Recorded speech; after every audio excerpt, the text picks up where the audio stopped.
My name is Bentley Murdock, and this is for which superhero is the most popular based on movie ratings. Introduction.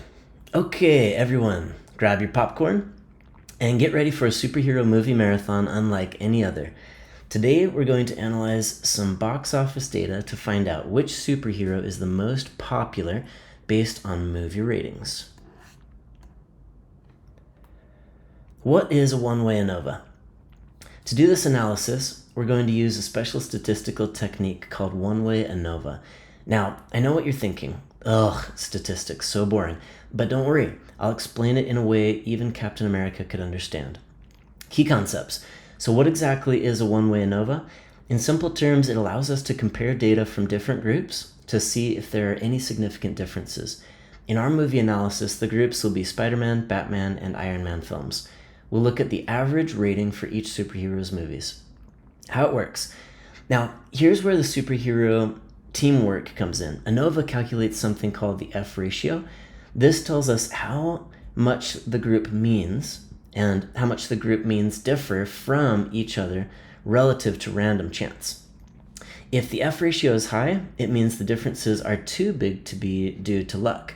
One superhero must really be more popular. When to use. So in summary, when can we use one-way ANOVA? Whenever we have one main factor, like different superheroes, and want to compare the means of continuous data, like movie ratings, for each level of that factor, if that makes sense. How one-way ANOVA works. All right, now for the step-by-step process. First, we state our hypothesis. The null is that all means are equal. The alternative is that at least one mean differs. Then we calculate the group means, within group and between group variances. Example, calculating the F ratio. After that, it's time for the main event, calculating the all-important F ratio. If it's higher than the critical value from our F distribution chart, we get to reject the null and declare a winner.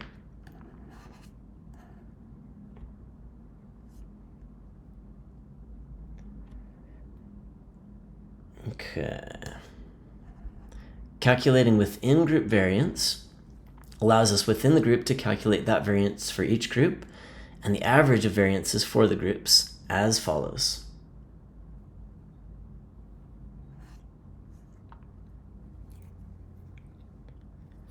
Results, within group variance, interpretation, and calculating the F statistic. And this is what it looks like.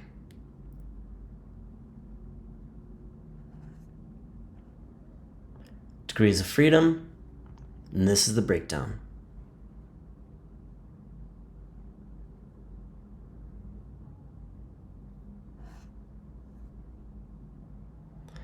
The critical F value from the table is 3.8853, comparing calculated F statistic to critical F value. Let me walk through a sample data set. Based on the calculations, the F ratio is way higher than needed. So in summary, folks, there appears to be a clear winner for the most popular superhero movies.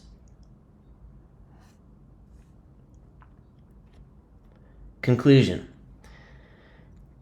SPSS is needed to perform post-HOC tests. But to figure out exactly which heroes are significantly different, we need some post-hoc super sleuthing. And that's the basics of one-way ANOVA in a nutshell. Any questions before I dismiss you to enjoy your movie marathons? Remember, with great statistical power comes great understanding. Go forth and analyze. Thank you so much.